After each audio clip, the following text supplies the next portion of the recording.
Most sportswear founders are absolutely phenomenal at getting into business, setting up the brand, doing the marketing, designing the first set of products, doing the branding, getting to market, and starting to sell. They're really good at communicating with their factory. They're really good at proving samples. They're really good at doing the marketing. They find themselves becoming a one-man or one-woman show one way or another because that is what the early days of a business demands of it. But what happens when the decision-making tree goes beyond just yourself? What happens when the founder turns from the biggest asset of the business to the biggest liability of the business? This is typically what I find when brands scale from that $1 million a year mark onwards. The decisions become that much more intense, they become that much more numerous, there's more and more layers of decision making to be made, and if the founder is being relied on for every single decision, this is where a company breaks. Well, why am I qualified to speak on this? Well, my name is Shadi. I'm the co-founder and the creative director of Fittdesign. And over the last 10 years, we have literally had the opportunity to work one-on-one with founders of activewear sportswear brands that have done easily over tens, if not hundreds of millions of dollars in sales a year. And I personally have worked with these founders one-on-one. And these are some of the things that I see that separate a great founder from an operator. And every business that got from this $1 million a year plus mark ultimately had to go through it. Whether it's in sports or whether it's in marketing, whether it's in any single domain. But I'm qualified to speak on activewear. So if you're an activewear brand, looking at what the next phase, the next stage of your business is, maybe you're a business doing over $1 million a year and you're thinking to yourself, what are the key bottlenecks? Well, the decision goes between being a founder to an operator. A founder is someone who is able to get something started. They have the vision. They find a scrappy way to put together the business, but an operator makes that success repeatable and scalable. So these are the 9 core decisions that you're going to have to undo as a founder transitioning into an operator to be able to scale your business, to be able to hire staff, and to be able to grow. You might be thinking to yourself, I'm just getting started. Why do I need to know this information? If that's you, well, you can learn a thing or two about what a $100 million mindset in the activewear space looks like so that you can prepare early. Because the clues that success leaves are something that you or I, whether you're at $0 a year in revenue, you're pre-revenue, or you're an existing business just scraping to get by, can actually benefit from. So without further ado, let's get right into the episode. Number 1 is that you need to make a clear decision on what still needs your approval. As a founder, it can get very easy to look at every single decision, whether it is a design decision, whether it's a fabric selection decision, whether it's a sample approval decision, whether it's a production decision, marketing decision as pivotal. And you want to be involved in every single step of that process. The challenge is that when you have one project going on one track with one set of manufacturers, it's easy to do. But once you have a business that's up and running, once you have marketing that's in full swing, maybe you have a couple of vendors or suppliers that you're working with, maybe you have an external design team that you're working with, you being the sole focus of every single decision becomes a core bottleneck. You need to look at the things that are yours to actually decide on, and those that you can actually outsource the decision to. There's 3 levels to decision making that we can look at. Level 1 is things that your team, whether it's one person working with you or whether you have a staff, can decide and move. And level 2 is this is the team deciding, essentially making those decisions and then informing you, and you're able to take that feedback, that data, and to apply it moving forward. And then there's a level 3, which is the highest level, which is you need to be present, you need to take the decision with the advisory of your team. If you do not split up those decisions into those levels, you're going to catch yourself treating every single level 1 decision as a level 3 decision, and you're just going to spend your entire day being a bottleneck and trying to chase decisions, not being able to make it happen because at the end of the day, it never ends. Number 2 is that you need to turn your repeated decisions into rules. So in business, specifically in activewear, there are specific types of decisions that you're going to make regardless of whether you're designing a winter collection full of products XYZ or a summer collection that are full of more simpler items. Those decisions that are repeated, you need to consistently look at and turn them into a rule. So these can be things like if we're allowed to change a fabric based on a predefined specification, It can be something like if this measurement is within tolerance or if it's not within tolerance. This can be things like, do we need to follow the brand guidelines? If so, how large can a logo be? How small can a logo be? If you can take some of these decisions that seem pivotal on the surface but are repeatable, right? It's consistent that you are taking those decisions time and time again, then you can create a rule. Your tolerances must be within this level. Your branding elements need to be within this range. Your returns need to happen within this time frame. You can offer this level of discount. These are repeated decisions, and these is what you can make rules for. Number 3 is you need to decide what numbers actually run the business. And as a founder, it can be, again, easy to get caught up into all the different types of numbers that exist. Whether it's the conversion rate, whether it's the website traffic, the followers, the top line, the turnover rate, all of the things that actually create the business momentum. But with all these numbers, there may be very well 3 or 4 numbers, or maybe 10% of those numbers that actually make a difference, right? It's your top line, it's your gross profit, it's your net profit, perhaps it's your turnover. That's it.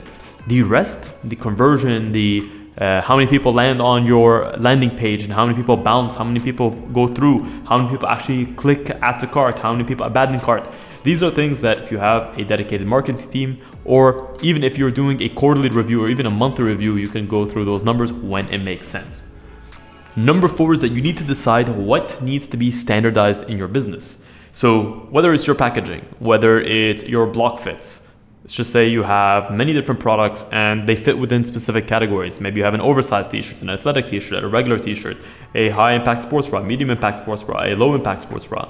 The more products that you have, it can get quite convincing to try to make every single product a unique product. The challenge with making unique products is, as a founder, you end up having to go through the decision-making cycle every single time. You end up needing to reapprove fits, you need to reapprove block fits every single time.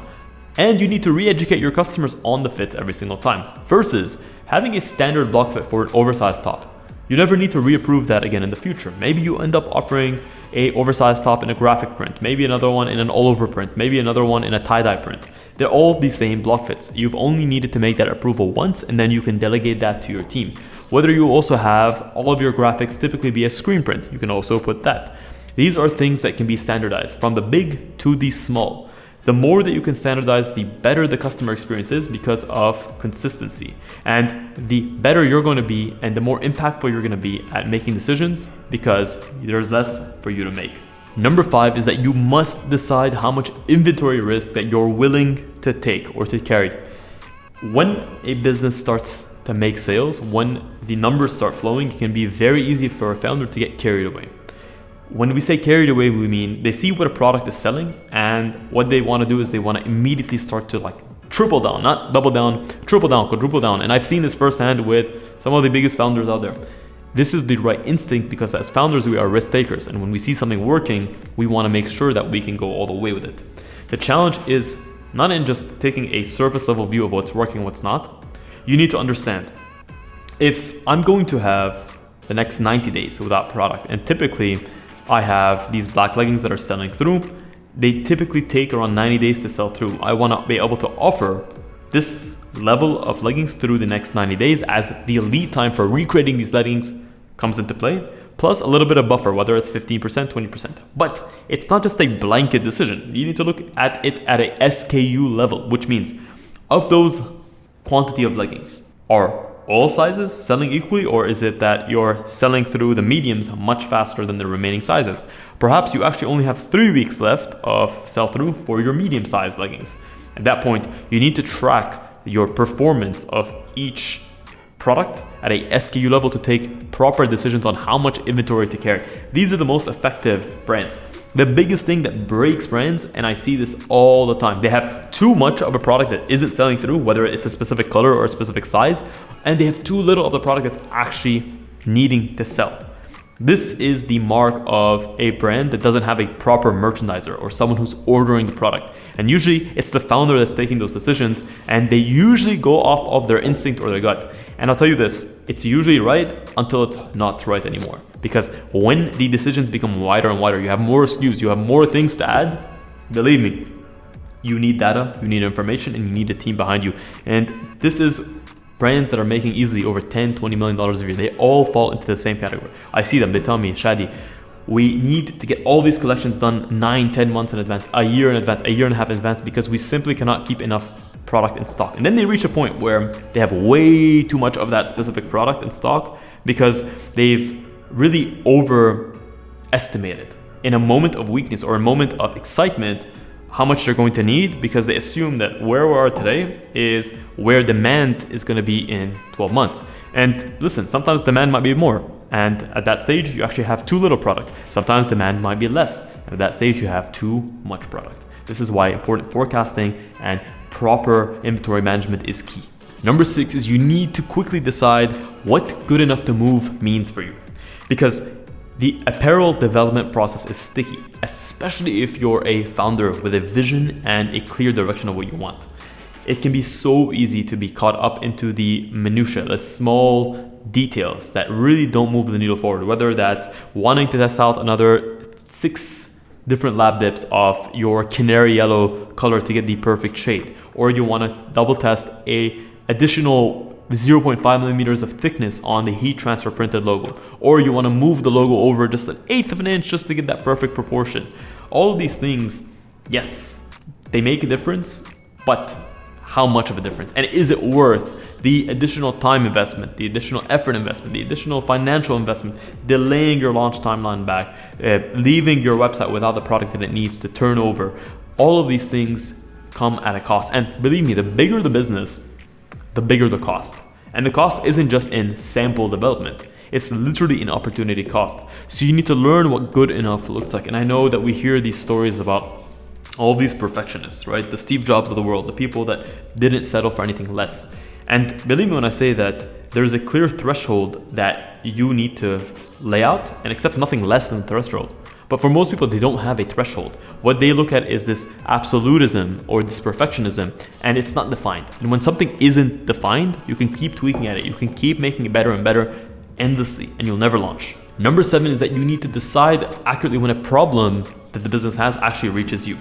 You should not be involved in every single fire that the business has to put out. From the small email ticket items to the sample delay to the issue with the shipping that's being shipped out and it needs to be rerouted to another place. You need to put clear guidelines on when a problem needs to be addressed by you personally. And ultimately, the way that I look at it is if it's going to cost you a larger financial amount than is typically budgeted for, whether you could put a strict budget amount. If it goes over this amount, then I need to be consulted. Other than that, I need to allow my team to be able to resolve it, whether there's a bonus in them or not. The other thing can be something along the lines of if it immediately can create a harm in a reputation in a grand way, whether it's on social media, whether it's on a customer review, then maybe I should be consulted, especially if it's on a large scale. These are all things that need to be considered. If it's something small, like we need to try to switch out the Facebook marketing from this amount or this specific target audience to this specific target audience, and we want to tweak the age demographic. You should allow those decisions to be taken by the person responsible. You cannot be doing everything. Number 8 is that you need to decide when to hire around a bottleneck. And when founders start hiring, the first thing that they think of is, they hire based on workload. They look at their schedule and they look at the things that they do and they say, okay, I don't have enough time today. I need to hire out so I can regain my time in those areas. But the problem is that you're not defining what it is or what the task that this hire is actually fulfilling. Is this person just simply doing what you do and just doing it in half? Because they're never going to be able to do what you do as well or do it as efficiently. So you're basically cutting out half of what makes you special, and you're bringing in someone who isn't going to do that thing as well as you. So what you need to do is you need to look at your workflow. What can I delegate? What are the things? What are the repeatable tasks and sections of the aspects of my business that I do, whether it's accounting, whether it's marketing, whether it's product development, whether it's approval, whether it's production, whether it is customer service. And I need to distill those down into a set of tasks and skills that I need to teach this person, and that is what they own. The reason that we do it this way is, number 1, it allows the person that's coming in to specialize, which allows the effort that goes into what is required to be very, very pinpoint and very effective.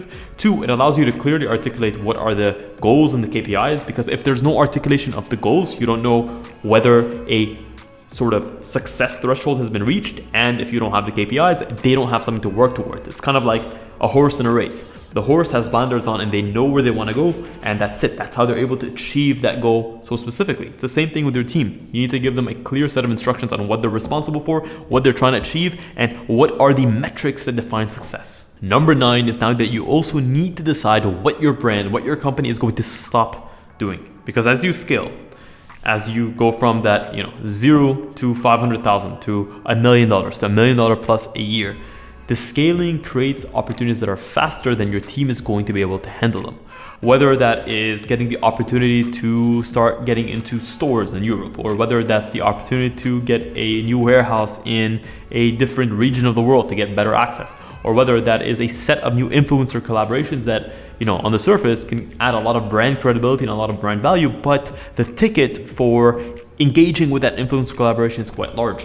Whatever it is, you need to know when to prioritize what decisions or what opportunities to say yes to and what opportunities to say no to.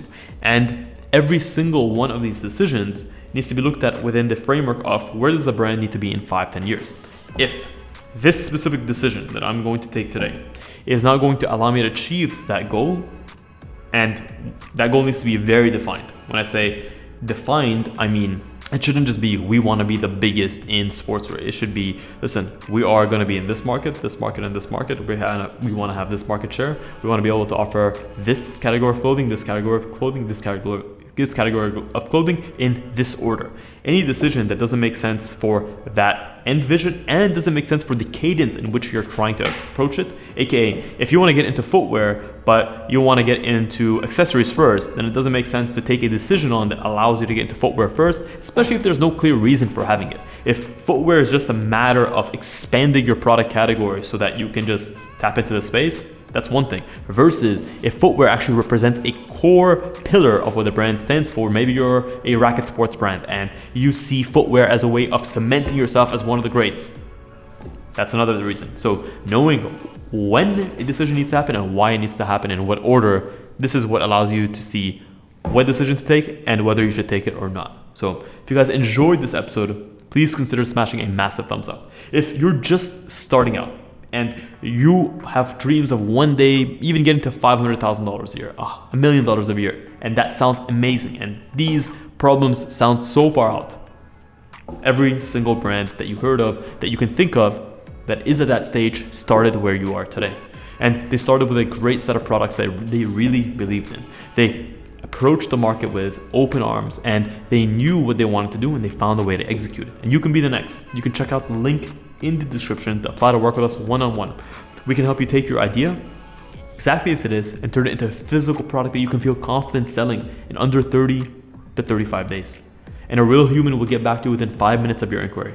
And whether you're a brand that's already scaling, you're looking at some of these problems as SKU management, what decisions to outsource, what decisions to keep in-house, and you're looking for a quality design team that you can outsource these decisions to so that you can focus on scaling your business and making it what it needs to be, then you can also check out the link in the description. It's the same exact process no matter who you are. Guys, I say this from the very bottom of my heart. Thank you so much for tuning into this episode of Fittdesign TV. Until next week's episode, stay awesome.